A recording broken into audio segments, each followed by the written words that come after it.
Hi welcome to Kite the Study Choice YouTube channel. ಈಗಾಗಲೇ SSC GD MTS ಮತ್ತು CGL 2024 ನೋಟಿಫಿಕೇಷನ್ಗಳನ್ನ target ಇಟ್ಕೊಂಡು ನಾವು ಮ್ಯಾಥ್ಸ್ ಮೇಲೆ ಕೆಲವೊಂದಿಷ್ಟು ಕ್ವಶನ್ಗಳನ್ನ ಬಿಡಿಸ್ತಾ ಇದ್ದೇವೆ. ಅದರೊಳಗಡೆ next topic profit and loss. ಈ ಪ್ರಾಫಿಟ್ ಆ್ಯಂಡ್ ಲಾಸ್ ಮೇಲೆ ಕೆಲವೊಂದಿಷ್ಟು ಕಾನ್ಸೆಪ್ಟ್ಗಳನ್ನ ಕವರ್ ಮಾಡೋಣ. ಅದಾದ ನಂತರ ಕೆಲವೊಂದಿಷ್ಟು ಕ್ವಶನ್ಗಳನ್ನು ಕೂಡ ಇಲ್ಲಿ ಕವರ್ ಮಾಡೋಣ.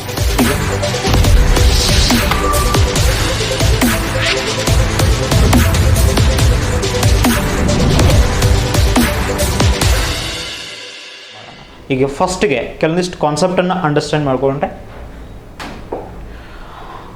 ಪ್ರಾಫಿಟ್ ಮತ್ತು ಲಾಸ್ ಆಗಬೇಕಾಗಿತ್ತಂದ್ರೆ ಕೆಲವೊಂದಿಷ್ಟು ಇಲ್ಲಿ ಟರ್ಮ್ಸ್ ಬರ್ತವ್ರೆ. ಒಂದು ಕಾಸ್ಟ್ ಪ್ರೈಸ್ ಅಂತಂದ್ರೆ ಖರೀದಿ ಮಾಡಿರುವಂಥ ಬೆಲೆ. ಓಕೆ, ಅದನ್ನು ನಾವು CP ಅಂತೇಳಿದ ಶಾರ್ಟ್ಕಟ್ ಬರೀತೀವ್ರಿ. ಕಾಸ್ಟ್ ಪ್ರೈಸ್ ಕನ್ನಡದೊಳಗಡೆ ಕೊಂಡ ಬೆಲೆ. ಆ್ಯಂಡ್ ನೆಕ್ಸ್ಟ್ ಇನ್ನೊಂದು ಬರ್ತದ ಸೆಲ್ಲಿಂಗ್ ಪ್ರೈಸ್, ಅದನ್ನ ಶಾರ್ಟ್ಕಟ್ದೊಳಗಡೆ SP ಅಂತಂದು ಬರೀತೇವೆ. ಕನ್ನಡದೊಳಗಡೆ ಮಾರಿದ ಬೆಲೆ ಅಥವಾ ಮಾರುವ ಬೆಲೆ. ಆ್ಯಂಡ್ ಅದಾದ ನಂತರ ಪ್ರಾಫಿಟ್ ಬರ್ತೈತ್ರಿ. ಪ್ರಾಫಿಟ್ ಅಂತಂದ್ರೆ ಕನ್ನಡದೊಳಗಡೆ ಲಾಭ ಅಂತಂದು ಕರಿತೀವಿ. ಆ್ಯಂಡ್ ಅದಾದ ನಂತರ ಲಾಸ್ ಅನ್ನುವಂಥ ಒಂದು ಟರ್ಮ್ ಬರ್ತದ, ಲಾಸ್ ನಷ್ಟ. ಆ್ಯಂಡ್ ಇಲ್ಲಿ ಪ್ರಾಫಿಟ್ ಜೊತೆಗೆ ಇನ್ನೊಂದು ಬರ್ತೈತೆ ರೀ, ಪ್ರಾಫಿಟ್ ಪರ್ಸೆಂಟ್ ಅಂತೇಳಿಂದ. ಆ್ಯಂಡ್ ಲಾಸ್ ಜೊತೆಗೆ ಇನ್ನೊಂದು ಲಾಸ್ ಪರ್ಸೆಂಟ್ ಅಂತೇಳಿಂದ ಬರ್ತದೆ. ಆ್ಯಂಡ್ ಇಲ್ಲಿ profit percent profit divided by cost price into 100 ಅನ್ನುವಂಥ ಒಂದು ಫಾರ್ಮುಲಾ ಬರ್ತದೆ. ಆ್ಯಂಡ್ ಲಾಸ್ ಪರ್ಸೆಂಟ್ ಅಂದ್ರೆ loss divided by cost price into 100 ಅನ್ನುವಂಥ ಒಂದು ಫಾರ್ಮುಲಾ ಬರ್ತದೆ. ಆ್ಯಂಡ್ ಇಲ್ಲಿ ನೆಕ್ಸ್ಟ್ ಮಾರ್ಕ್ಡ್ ಪ್ರೈಸ್ MP ಅಂತೇಳಿ ಒಂದು ಬರ್ತೈತೆ ರೀ. ಆ್ಯಂಡ್ ಇದು ಡಿಸ್ಕೌಂಟ್ ಟಾಪಿಕ್ದೊಳಗಡೆ ಬರ್ತದೆ.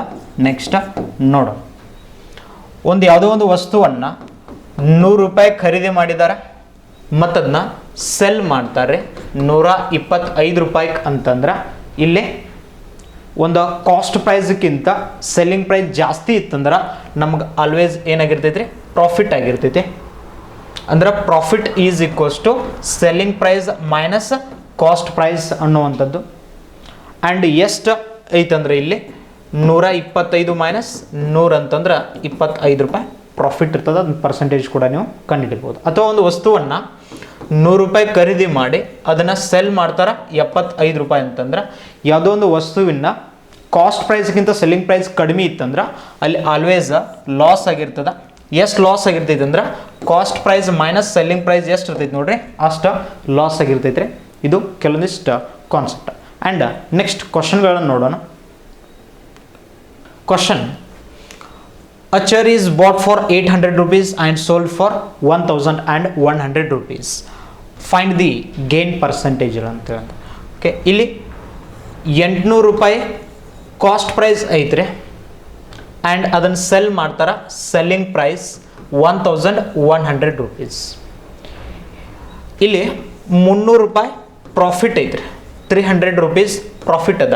800 1100 ಅಂತಂದ್ರೆ ₹300 ಪ್ರಾಫಿಟ್ ಐತಿ. ಆ್ಯಂಡ್ ನಮಗೆ ಇಲ್ಲಿ ಬೇಕಾಗಿರುವಂಥದ್ದು ಪ್ರಾಫಿಟ್ ಪರ್ಸೆಂಟೇಜ್.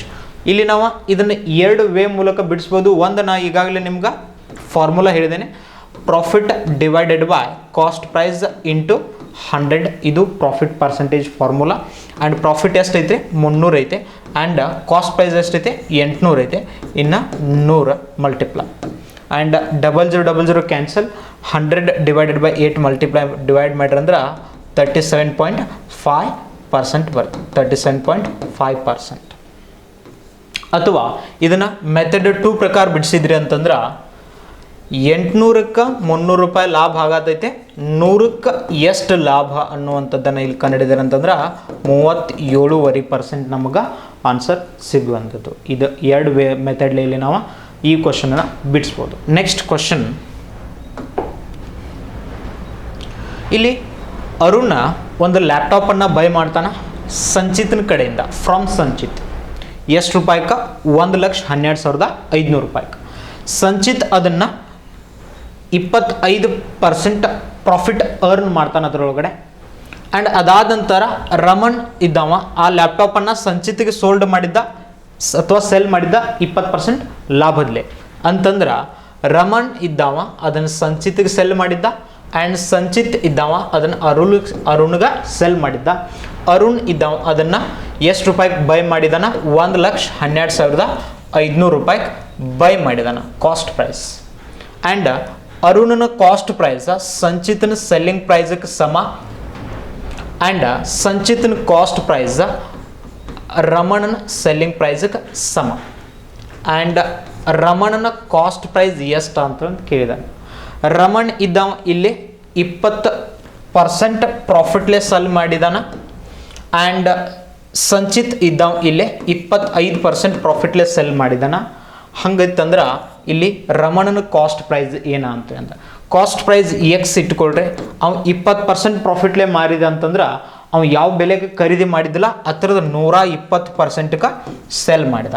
ಆ್ಯಂಡ್ ಅದನ್ನು ಅವನು ಇದು ಸಂಚಿತನ ಕಾಸ್ಟ್ ಪ್ರೈಸ್ ಆಯಿತು.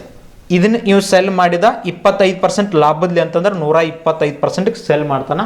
ಇದರದ್ದು ವ್ಯಾಲ್ಯೂ ಐತ್ರಿ 1,12,500. ಯಾಕಂದ್ರೆ ಸಂಚಿತನ ಸೆಲ್ಲಿಂಗ್ ಪ್ರೈಸ್ ಅರುಣನ ಕಾಸ್ಟ್ ಪ್ರೈಸ್ಗೆ ಸಮ ಇರ್ತೈತಿ. ಕ್ಯಾಲ್ಕುಲೇಟ್ ಮಾಡಿದ್ರೆ 26,120, 25,100, 25,125, 25, 4,100, 5, 5 ಕ್ಯಾನ್ಸಲ್, 2, 2, 2, 3, 3, 1, 3, 3, 9, 3, 7, 21 ಆ್ಯಂಡ್ 3, 5, 15. ಇದು 00, 37,500. ಈ ಕಡೆ ಬಂದು ಮಲ್ಟಿಪ್ಲೈ ಆಯ್ತಂದ್ರೆ 75,000 ರೂಪಾಯಿ ಅದರದ ಕಾಸ್ಟ್ ಪ್ರೈಸ್ ಆಗಿತ್ತು. ಆ್ಯಂಡ್ ನೆಕ್ಸ್ಟ್ ಕ್ವಶನ್ ಇಲ್ಲಿ ಬೈ ಸೆಲ್ಲಿಂಗ್ 55 ಕ್ಯಾಪ್ಸ್ 55 ಕ್ಯಾಪ್ಗಳನ್ನು ಸೆಲ್ ಮಾಡೋದ್ರಿಂದ ಅವಂಗ ಪ್ರಾಫಿಟ್ ಆಗ್ತಿದ್ರೆ 11 ಕ್ಯಾಪ್ಗಳದಷ್ಟು. ಓಕೆ, ಇಲ್ಲಿ ಸೆಲ್ ಎಷ್ಟು ಮಾಡ್ತಾರಂದ್ರೆ 55 ಕ್ಯಾಪ್ಸ್ ಸೆಲ್ ಮಾಡೋದ್ರಿಂದ ಪ್ರಾಫಿಟ್ ಆಗೋದಿದ್ರೆ 11 ಕ್ಯಾಪ್ಸ್ದಷ್ಟು. ಅಂದ್ರೆ ಮೆಥಡ್ ಟೂಲೆ ಡೈರೆಕ್ಟ್ ಬಿಡಿಸಿದ್ವು ಅಂತಂದ್ರೆ 55 ಕ್ಯಾಪ್ ಸೆಲ್ ಮಾಡೋದ್ರಿಂದ 11 caps profit ಆಗತ್ತವ್ರಿ.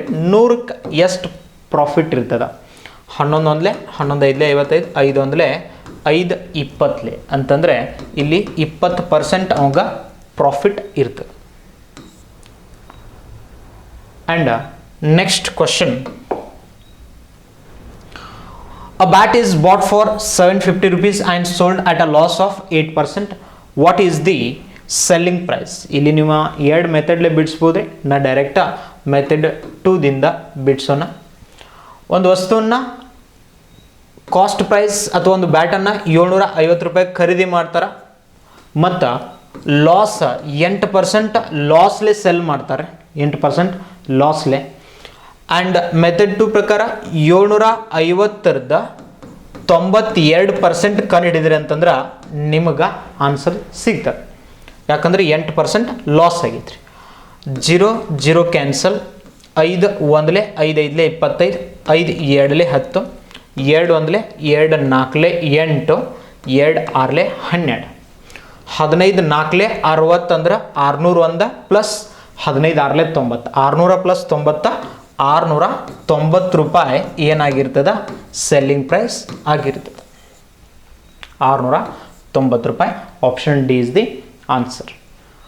And next question, ಒಬ್ಬ ಶಾಪ್ಕೀಪರ್ ಅದನ್ನು using a faulty weight file professes to sell the article at a cost price and gains a profit of 25%. Find the faulty weight he uses for 1000 gram ಅಂತಂದ್ರೆ ಅವ ತಂದ ಬೆಲೆಗೇನೆ cell ಮಾಡುವಂಥದ್ದು ಒಂದು promise ಮಾಡ್ತಾನೆ. ಅದರ profit ಯಾವ್ದ್ರಲ್ಲೇ ಪಡಿತಾನಂತಂದ್ರೆ ಅವ ಒಂದು ಫಾಲ್ಟ್ ವೇಟ್ ಕೊಡೋದ್ರಿಂದ ಅಥವಾ ಕಡಿಮೆ ವೇಟ್ ಅಲ್ಲಿ ಕೊಡೋದ್ರಿಂದ ಅವ ಏನು ಮಾಡ್ತಾನೆ? ಪ್ರಾಫಿಟನ್ನು ಪಡಿತಾನೆ. ಹಂಗಿತ್ತಂದ್ರೆ 1000 ಗ್ರಾಮಕ್ಕೆ ಅವ ಎಷ್ಟು ಗ್ರಾಮ್ ಒಂದು ವಸ್ತುವನ್ನು ಕೊಡ್ತಾನ ಅವಾಗ ಅವಾಗ 25% ಲಾಭ ಆಗ್ತೈತಿ ಅಂತಂದ್ರೆ. ಫಾರ್ ಎಕ್ಸಾಂಪಲ್ ಒಂದು 100 ಗ್ರಾಮ್ ವಸ್ತು ಐತೆ ಅಂತೇಳಿದ್ರೆ 100 ಗ್ರಾಮ್ ವಸ್ತುವಿಗೆ 100 ರೂಪೀಸ್ ಅಂತ ಕನ್ಸಿಡರ್ ಮಾಡ್ರಿ. ಆ್ಯಂಡ್ ಅವಂಗಲ್ಲಿ 25% ಲಾಭ ಆಗತೈತಿ. 25% ಲಾಭ ಆಗತೈತಿ ಅಂದ್ರೆ 100 ಗ್ರಾಮ್ ವಸ್ತು ಅಂತ ಹೇಳ್ತಾನ, ಬಟ್ 75 ಗ್ರಾಮ್ ವಸ್ತುವನ್ನು ಮಾತ್ರ ಕೊಡ್ತಾನ. ಅಂದ್ರೆ ಅವಂಗಲ್ಲಿ 75 ರೂಪಾಯಿದು ವಸ್ತುವನ್ನು ಮಾತ್ರ ಕೊಡತಾನ್ರಿ. 100 ಗ್ರಾಮ್ ಹೇಳೋದ್ರಿಂದ ಅವ್ರು 100 ರೂಪೀಸ್ ಕೊಡ್ತಾರೆ ಅವನಿಗೆ. ಅವಾಗ 75 ರೂಪಾಯಿದು ಅಷ್ಟೇ ಸೆಲ್ ಮಾಡಿರ್ತಾನೆ ರೀ ಅವಂಗ, ಅಂದ್ರೆ 100 ರೂಪಾಯಿಗೆ ಅಲ್ಲಿ 25% ಲಾಭ ಆಗಕೈತೆ ರೀ. 100 ರೂಪಾಯಿಗೆ ಅವಂಗ ಅಲ್ಲಿ 25 ರೂಪಾಯಿ ಲಾಭ ಆಗತ್ತದ. ಆ್ಯಂಡ್ ನಂತರ ಇದು ಅಕಸ್ಮಾತ್ ಒಂದು 1000 ಗ್ರಾಮ್ ಇತ್ತಂದ್ರೆ, 1000 ಗ್ರಾಮ್ ಇತ್ತಂದ್ರೆ ಆಬ್ವಿಯಸ್ಲಿ ನಾವು ಅದನ್ನು 750 ಗ್ರಾಮನ್ನು ಅವ ಅಲ್ಲಿ ಕೊಡಬೇಕಾಗ್ತದೆ. ಆವಾಗ 25% ಲಾಭ ಆಗುತ್ತೆ ರೀ, 750 gram. And next question, a man purchased 2 items at the same price. ಎರಡು ವಸ್ತುಗಳನ್ನು ಸೇಮ್ ಪ್ರೈಸ್ಗೆ, ಎರಡು ಕಾಸ್ಟ್ ಪ್ರೈಸ್ಗಳು ಸೇಮ್ ಇರ್ತಾವ, ಸೇಮ್ ಪ್ರೈಸ್ಗೆ ಬೈ ಮಾಡ್ತಾನೆ. And one sold at a profit of 10%, ಅಂದ್ರೆ ಸೆಲ್ಲಿಂಗ್ ಪ್ರೈಸ್ ನಮಗೆ ಬೇಕಾಗಿತ್ತಂದ್ರೆ ಒಂದೇದ ಅದ್ರದ್ದು 10% ಲಾಭ ಅಂತಂದ್ರೆ 110%ಗೆ ಸೆಲ್ ಮಾಡ್ತಾನೆ. ಆ್ಯಂಡ್ ಎರಡನೇ ವಸ್ತುವನ್ನು and the profit of 10% and the other at a loss of 5%. ಇನ್ನೊಂದು ವಸ್ತುವನ್ನ 5% ಲಾಸ್ಗೆ ಸೆಲ್ ಮಾಡ್ತಾನ ಅಂತಂದ್ರೆ ಇನ್ನೊಂದು ವಸ್ತುವಿನ ಸೆಲ್ಲಿಂಗ್ ಪ್ರೈಸ್ 105% ಆಗಿರ್ತದೆ. ಸಾರಿ, 5% ಲಾಸ್ ಅಂತಂದ್ರೆ 95% ರೂಪಾಯಿಗೆ ಸೆಲ್ ಮಾಡ್ತಾನೆ. The difference between both selling prices is 60 rupees. ಎರಡೂ ವಸ್ತುಗಳ ಸೆಲ್ಲಿಂಗ್ ಪ್ರೈಸ್ದ ಡಿಫ್ರೆನ್ಸ್ 60 ರೂಪಾಯಿದೊಳಗಡೆ ಕೊಡ್ತಾನೆ. ಬಟ್ ಪರ್ಸೆಂಟೇಜ್ದೊಳಗಡೆ ಎಷ್ಟು ಡಿಫ್ರೆನ್ಸ್ ಐತಿ? 15% ಡಿಫ್ರೆನ್ಸ್ ಐತಿ. ಅಂದ್ರೆ 15% ಅಂದರೆ 60 ರೂಪಾಯಿ. What is the sum of cost price of the 2 items? ಒಂದು ಕಾಸ್ಟ್ ಪ್ರೈಸ್ ಕಂಡಿಡಿರಿ, ಅದರದ ಡಬಲ್ ಬಿಡಿಸಿದ್ರಿ ಅಂತಂದ್ರೆ ದಟ್ ಈಸ್ ದಿ ಆನ್ಸರ್. 15% 60 ಅಂದ್ರೆ ಕಾಸ್ಟ್ ಪ್ರೈಸ್ ಯಾವಾಗಲೂ ಕೂಡ 100% ಇರ್ತೈತ್ರಿ. 15% 60 ಇತ್ತಂದ್ರೆ ನಮಗೆ 100% ವ್ಯಾಲ್ಯೂ. 15 ಒಂದಲೇ 15 4 60, 4 × 100 400 ರೂಪಾಯಿ ಒಂದು ವಸ್ತುವಿನ ಕಾಸ್ಟ್ ಪ್ರೈಸ್ ಆಯ್ತಂದ್ರೆ ಇದ್ರದ್ದು ಡಬಲ್ 800 ರೂಪಾಯಿ ಏನಾಗಿರ್ತದೆ, ಎರಡು ವಸ್ತುಗಳ ಒಟ್ಟು ಕಾಸ್ಟ್ ಪ್ರೈಸ್ ಆಗಿರ್ತದೆ. Option D is the answer. Next question, what is the profit percentage of a ಡಿಸ್ಆನೆಸ್ಟ್ trader who uses wrong weight of 200 gram instead of 250 gram? ಅಂತಂದ್ರೆ 250 ಗ್ರಾಮ್ ಕೊಡೋ ಬದಲ ಅವ ಓನ್ಲಿ 200 ಗ್ರಾಮ್ ಕೊಡ್ತಿರ್ತಾನೆ. ಬಟ್ ಅವ್ನು ಹೇಳೋದು 250 ಗ್ರಾಮ್ ಕೊಡ್ತೇನೆ ಅಂತಂದು ಹೇಳ್ತಿರ್ತಾನೆ. ಅಂತಂದ್ರೆ 200 gram cell ಮಾಡೋದ್ರಿಂದ ಅವಂಗೆ 50 ಗ್ರಾಮ್ದಷ್ಟು profit ಆಗತೈತ್ರಿ.